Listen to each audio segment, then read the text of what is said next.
Welcome to Reflections, a program where we discuss values and virtues for the transformation of the individual and the society in general.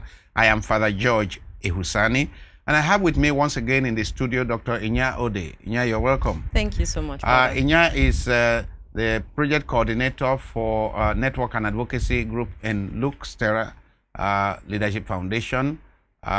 She's a communicator, she's a veterinarian. What else are you?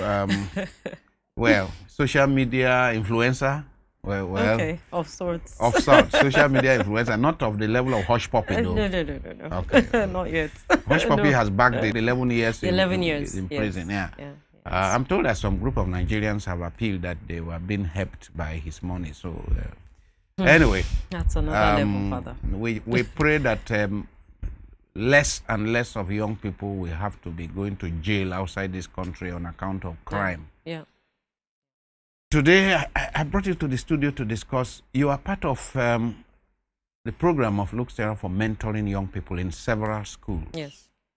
Tell us about it. I'm aware that Lux Terra not only has prefects workshop that bring together prefects from different schools in Nigeria, but has an intensive program with 4 schools, an Islamic school and 3 Christian schools. Tell us about it.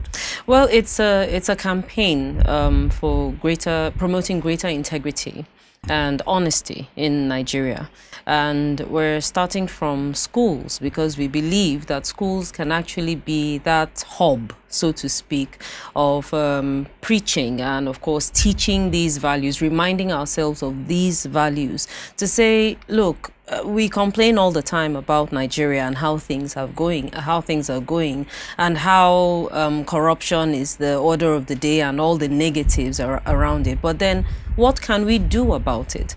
And it's in that doing that Lux Terra is seen to work, to say we still have hope, and there's something that can come out of the rot, so to speak, in our society. So creating these schools and ensuring that, or creating centers of excellence and learning and character, to say that, look, something can still turn around. Part of the program is to create centers of excellence in learning and character. Yes, okay. To remind ourselves of what the institutions are for. Because when we leave school, we're supposed to have grown in character and learning. But then are we really enforcing that? Are we really working towards that and putting in the best that we can? And that's why we've come up with this project to say, well, starting from integrity, starting with honesty, and just being honest about even the littlest thing, to say, yes, I did it, and be ready to face the consequences. And of course, starting with young people and reminding ourselves that, look, we have, we will not be here all the time, but then we'll have generations after us who can still live out these values of honesty and integrity. That's why we've taken on this project. What were the kind of problems you noticed that Lux Terra noticed in schools before going to begin this intensive coaching and mentoring and honesty? What are the kind of problems? Not necessarily in the schools you are working with, but in schools normally. I think in schools generally we have a lot of problems around bullying. We have a lot of problems around stealing. Yeah, yes, stealing, pilfering, taking, and stealing is called different things in different places, so you have euphemism. Exactly. So when you say, but that is stealing, they're like, no, it's just tapping, or it's just, it's just achieving. It's not stealing. I didn't steal anything. I just achieved it. You hear all those things in different schools, and you're wondering, what exactly are these children learning? They steal something, yes, and they call it some other name. Exactly. Achieving yes. is supposed to be a wonderful word. Okay, but then it's taking something by force from. So just taking it, and not necessarily going back on it.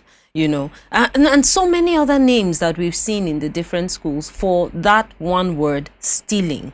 And people now, you find children who excuse it and say, well, I just did this now, so I didn't do anything bad, and it's become a norm. Mike told me of something called bending their life. Oh yeah, now that's a really bad one. So bending life, bending somebody's life. Yes. So if somebody does something to you and you want to punish the person, you bend the person's life. Maybe take his trousers, for instance, on a Monday morning and put it on in a Sunday night and soak it in water. Right. Okay. Or drop it in mud, or the person just doesn't find his trousers to use the following day.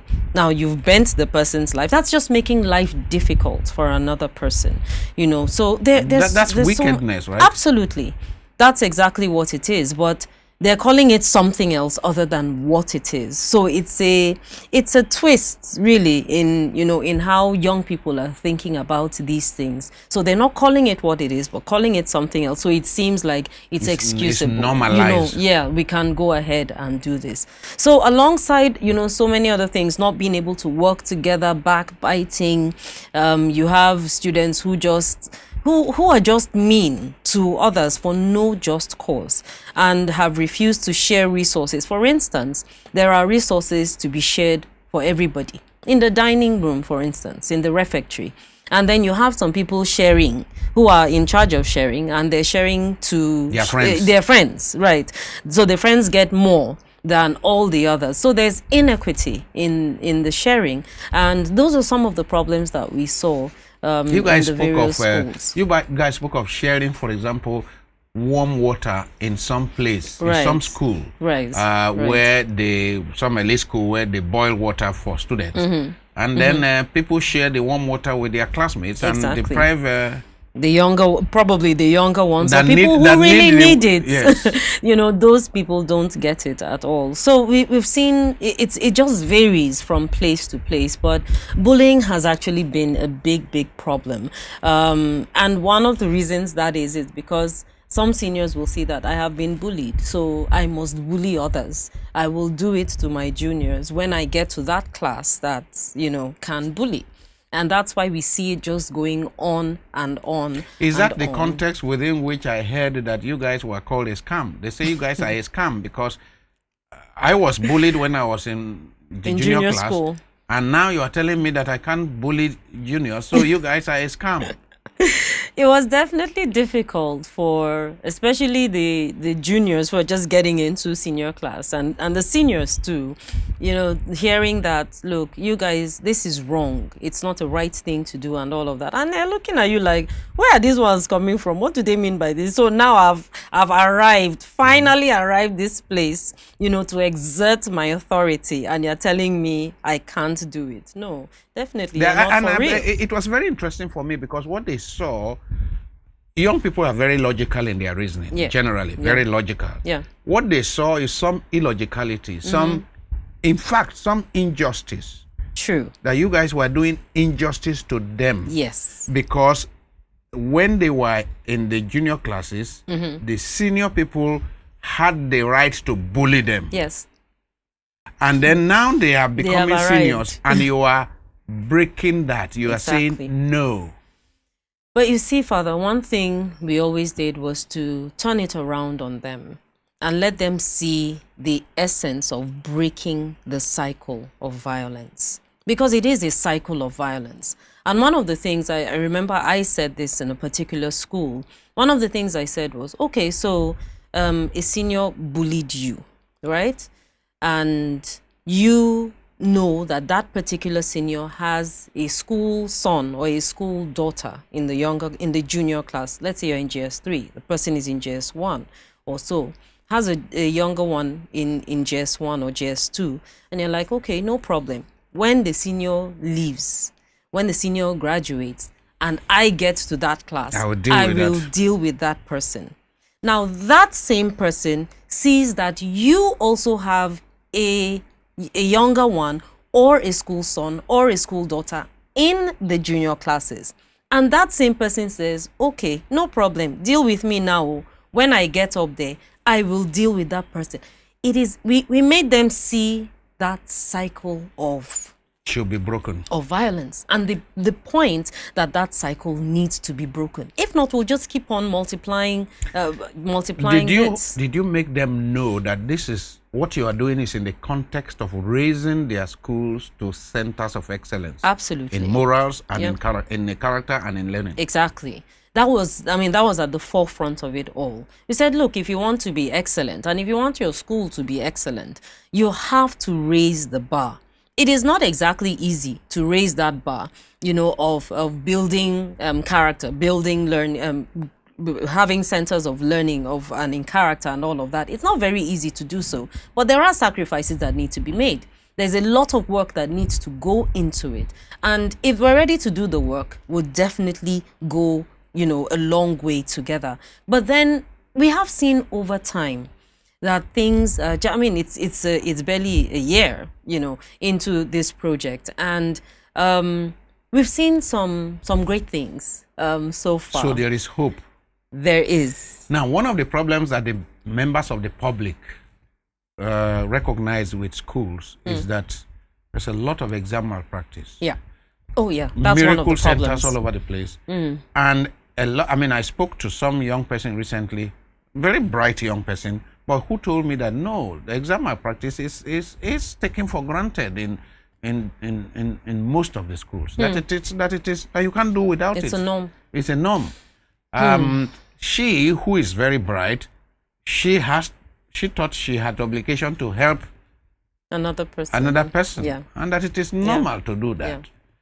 So did you confront, did you confront that kind of issue? Thank you so much, Father, for bringing that up, because that was one of the major things that we had to deal with across board, because this is a project that actually made us, you know, go to the schools, spend time in the schools, speak to principals, speak to staff, speak to the students, you know, carry everybody along.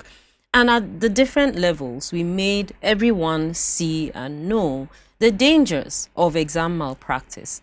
It seems like a norm right now. Actually, for some, it is a norm. And that parents have actually bought into it. Exactly. School proprietors have bought into it, otherwise they will not have candidates. True. And parents are saying, look, I have paid for 6 years. I don't want to pay for an extra year. Yes. So they are ready to pay for exam malpractice. Yes. But, you know, turning it around at all levels to tell children, to tell staff, to also, you know, bring it forward to the management of the schools. The fact that if you cheat at this point, you're cheating all through life. There's no going back there. If you cheat, if you're able to, you know, go into examination malpractice now, what will happen later? And we're glad, really, from some of the schools that we're getting that feedback, and dramas are being portrayed. People are doing all kinds of things to show that, okay, so from school, this particular child, you know, engaged in examination malpractice. And then when the child got to the workspace, she couldn't write an exam for herself. She couldn't fend for herself and all. The prefect's workshop, that there was a drama once of a child who cheated in WAEC, becoming a doctor, cheating through university, becoming a doctor, and then it was the principal that accommodated the cheating, who was sick and had to be operated by this doctor who cheated through the university. Exactly. And then he died at the hands of this quack doctor. In fact, there, you know, with the prefects workshops have been there all over since 2012 that these workshops have held, and various dramas have showed even on regular television, where you see dramas coming through where a patient actually sees a doctor and says, no, this person cannot treat me because I know this person's record in school. I know what the person did. I know all of that. You have all those cases, and it's highlighting these to let young people know that there is no gain in cheating. There is no gain in examination malpractice, because if you are caught, that is something else for you. But then what about your conscience? Does it not weigh on your conscience to say, look, I cheated, I did something wrong? Does it not weigh on your conscience if that happens? You know, so just reinforcing that message of doing the right thing. Now that you mentioned the issue of conscience, I am really beginning to worry about the young generation and the quality of internal balance and equilibrium that a lot of people have and will have. People are cheating, for example, to get visas. Yeah. there are Nigerians, young people who are heterosexual and who are claiming that they are homosexual, and therefore they are being hounded out of Nigeria because they are homosexual. Yeah. And are getting asylum in some countries on account of that, on account of a fundamental lie. On account of fundamental lie about who they are. I'm asking myself, if they now settle in the new country based on this fraud, even when they begin to make a lot of progress in future in that country, will they have internal peace? Will they really? How will they make peace with themselves? Well, Father, with your experience with young people, what do you think? I really think that's a reinforcement of the message and a reminder that you do have a conscience, even though you think that, you know, everything is okay right now. You do have a conscience that will tell you this is wrong, this is right. You have the conscience, you have the mind that will tell you that, and it's a choice for you at the end of the day, right or wrong. But we advise you, because, you know, I mean, we're talking from a point of experience. We're talking from a point of life, because we're older than these children. You know, talking from a point of life to say, we've had the experience. We see what's happening in the world. We see how things have turned around for people who have cheated their way through the system. And if you don't want that to happen to you, then you need to do what is right. And do the right thing because it is the right thing to do. Just like Maya Angelou would say, just do it because it is right. Not necessarily because you could be punished, not necessarily because, you know, you could face some dire consequences and all of that. But just do it because it is the right thing to do, and don't be afraid to stand up for right. I know you have always said and told young people as well, and I have said the same thing, that young people are so afraid to stand alone. You know, when you're standing alone because of a right thing, you're so afraid because you're looking around you and every other person is doing something wrong and you're wondering what's going on here. You know, so we tell them, don't be afraid to tell the truth. Don't be afraid to stand alone. Don't be afraid to say, this person did it. You get to a class, for instance, Father, and this is what we see, or in the school, what we saw in the schools. You get to a class and people are making noise. Everybody's making noise, right? And then you now ask, okay, so who are the people in this class who are making noise? And making noise? Where are they?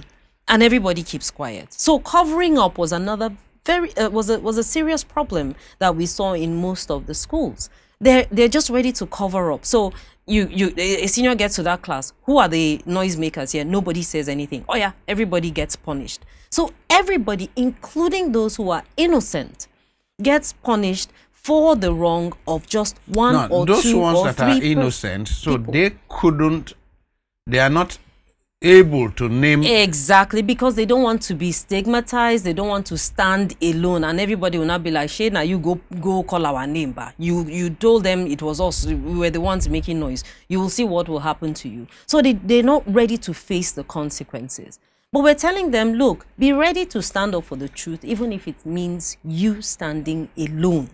That's one of the messages that we kept on, you know, and we're going to keep on reinforcing. So this program of Lux Terra is focused seriously on honesty. Yes. And truth. Yes, Father. Yes. Because we believe that, you know, in Nigeria today, there's too much falsehood. There are people just lying left, right, and center. And there are people who are living a lie. You know, so just be honest to yourself, be honest to everyone around you, and be known for something. Be known for that virtue of honesty. What kind of environment? I mean, the cooperation of the teachers and we had to buy in. It took a bit, and we're glad that we're at a comfortable level. I know there may still be a few who don't really agree that this project will work or that this campaign will actually see the light of day at the end of it all. But a lot of the teachers, even the parents, on some occasions we have met with PTA, we've met with some parents in some of the schools. So you're not just dealing with the students. No. You're encountering the teachers and the parents. Exactly. Because it's good to let the parents know what we're doing. I mean, it's not just send your children to school and then you leave them there. But what encounters are they having in school, we thought it really, really necessary to meet with the parents and let the parents know this is what we're promoting. Even though, yes, we feel, you feel it from the body language sometimes, that there's some skepticism that this thing, it can't work, it's not going to happen. In Nigeria today, no way. But we still believe, and strongly too, that it will work. If we begin to build this next generation, of honest people. And it's not just about Lux Terra, Father. I think everybody can do it. Everybody has That's a responsibility. The other dimension, that what Lux Terra is doing in these schools, what do you have to say to encourage people to adopt schools? Because what I'm hearing is that Lux Terra has adopted some schools. Exactly. And working seriously with those schools. Yes. Accompanying those schools.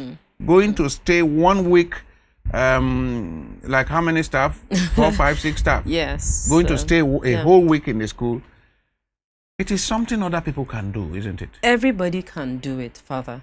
And, sometimes people think about the big things, the money, buy computers for them, buy this, buy that. You can just go. But, Father, just spending an hour a week, with or maybe children. an hour or 2 hours, volunteering your time to just spend in the school, whatever school it is. I always talk about people and their alma mater.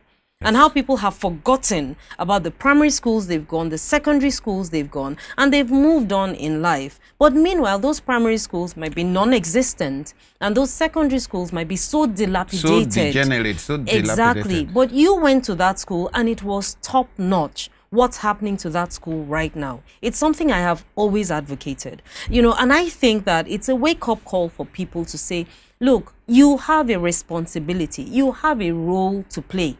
Don't just leave it for NGOs or CSOs and all of that. No, everybody has a role to play. If you, as a retired teacher, for instance, or you as someone who has gone far, or even past just the fact that you went to that school, go back and say, look, I want to do something. How can I help? You see, what can I do? At a point in the last 10 years, in Lux Terra, we thought about starting a secondary school so that it will be a secondary school so that we can mentor people. Yeah. But I thought about it and felt that we can actually accompany some existing secondary schools. Yes. And which is part of what gave birth to this project. Yeah. And it's not just the particular schools we are working on. I'm involved in a lot of slum schools. Involved in partnership with Shegwadini's wife in the Not Forgotten Initiative for very poor children. Yeah. And I thought that I believe that I have more sense of fulfillment supporting the schools that have existed. True. Especially the poorer schools, to see how we can help them become centers of excellence in spite of their poverty. And